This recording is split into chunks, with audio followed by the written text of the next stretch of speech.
Brilliant. Can we, I'll just about ready. Sure.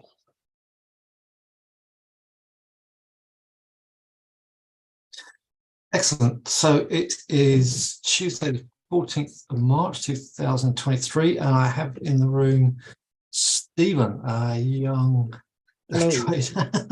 I don't know how old you are anyway, forget that.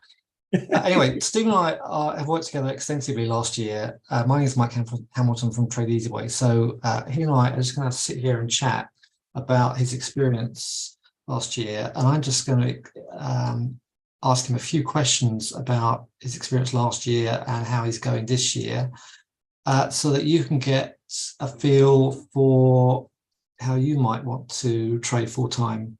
Because am I right in thinking you are trading full-time, Stephen? I am trading full-time. Yeah. Good. Okay. So I've got a few very, very simple questions that I've emailed Stephen earlier today just for him to have a look at. So I'm just going to kick off with Stephen, can you just tell us a little bit about our history together, working together, and then talk about when and how you started trading? Yeah, sure, absolutely. Well, I came across you via an online link in Meetup, actually, about learning how to trade, and I joined one of your seminars, and I like what I heard. And I was literally just starting my trading journey at that point. I was with the London Academy of Trading, and that they sort of have a basic sort of program that gets you started for beginners, gives you sort of the basics, but I needed something more than that.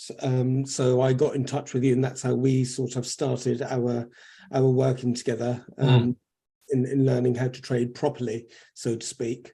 And it was more personal because it was one-on-one training as opposed to being in a group of 15 to 20 people. The level of attention you get is different, so that helped massively, and it was also something that I needed, because that's how I learn better. So that's how we started. Okay, and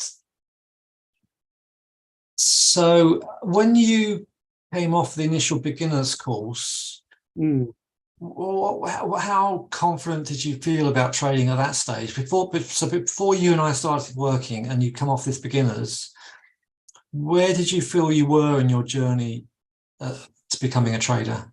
Ollie, good question. Well, I knew absolutely nothing about trading before 2021.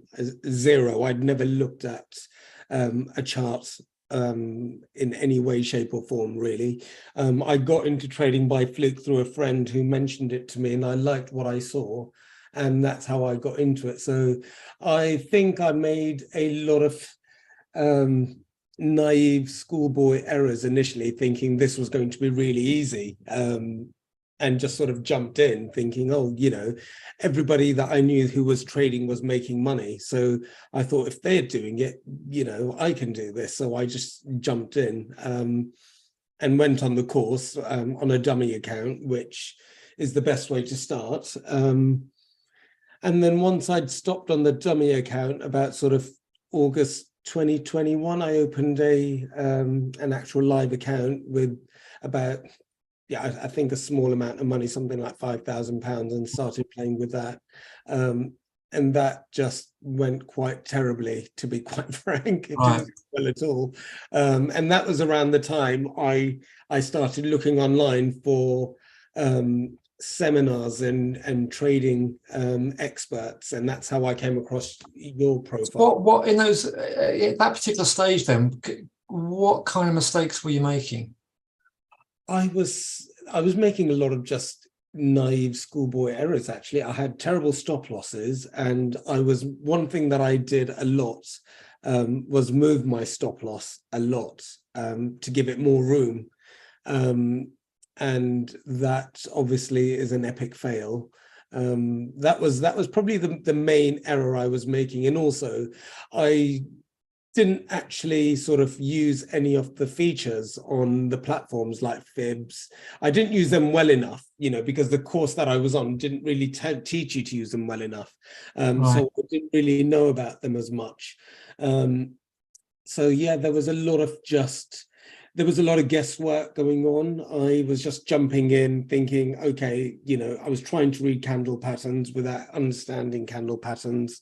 I made every error under the sun, really, in my first initial months of trading, and it just pretty much went disaster. I was guessing which way the market was going to move is what I was doing. I just so what would you say was the biggest difference between what you learned from the London Academy and what you and I worked together on? What are some of the differences? What were the differences? I think the key differences were understanding what I'm actually looking at in terms of price action within the week or the previous week, and which way it could possibly move, and learning how to use fibs accurately. As you've invented this golden anchor, price action moves between certain range in the fib, and that was the key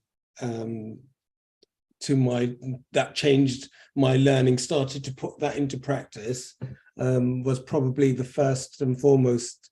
Learning and understanding that was a bit of a game changer for me, because I didn't really understand that at all before. I didn't have any idea what I was looking at, or I didn't understand price action.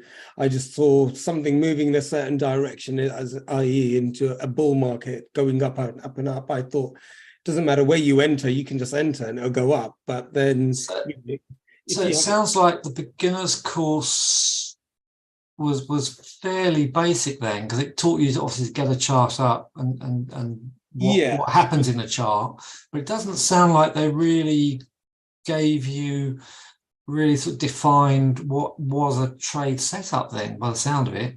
I think they do that. That's more of an advanced course, but I think after the beginner's course that I did with them, not to do them a disservice, because they obviously are a professional platform in a school. However,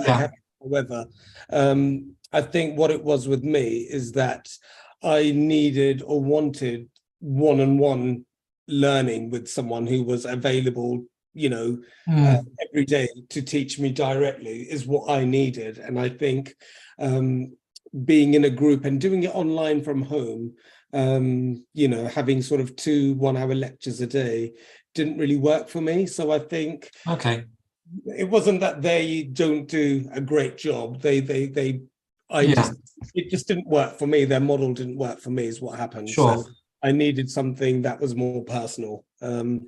So what would you, having learnt the system and taken it and worked at it, and now you're trading, how have you developed your edge? When you go into the market and you make your daily income, what would you say is your edge in trading now?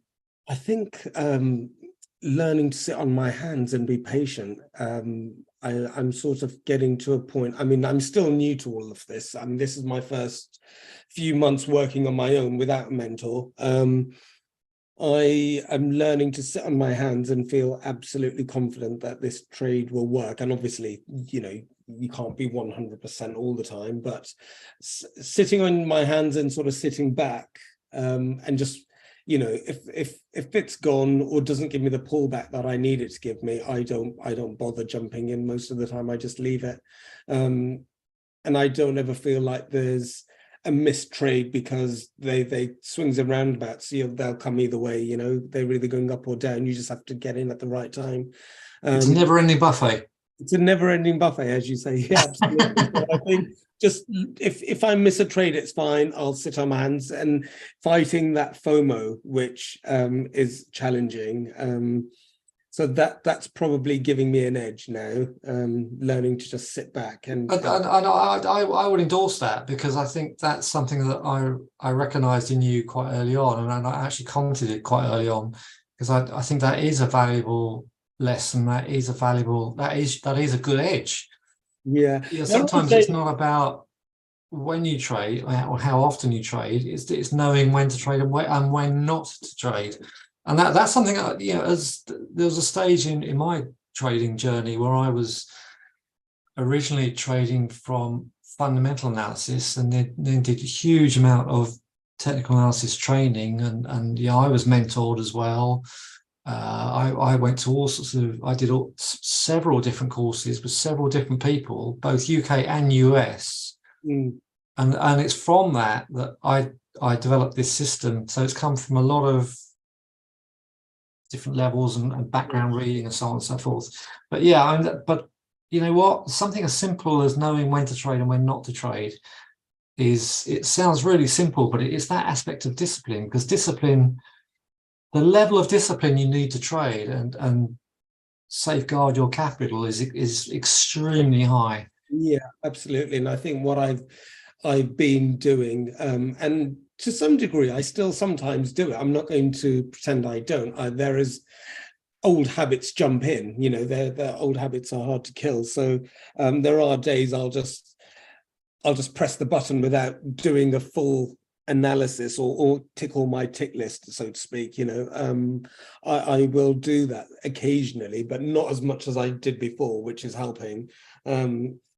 But having that edge to sort of just sit back and say, okay. And also, I'm still very new to all of this. You know, this is my first sort of 3 months trading alone. So holding back those old habits are challenging some days. But what I've learned is that, as you said earlier, it's a never-ending buffet. So if it goes, it's fine. And fighting that FOMO is key as well.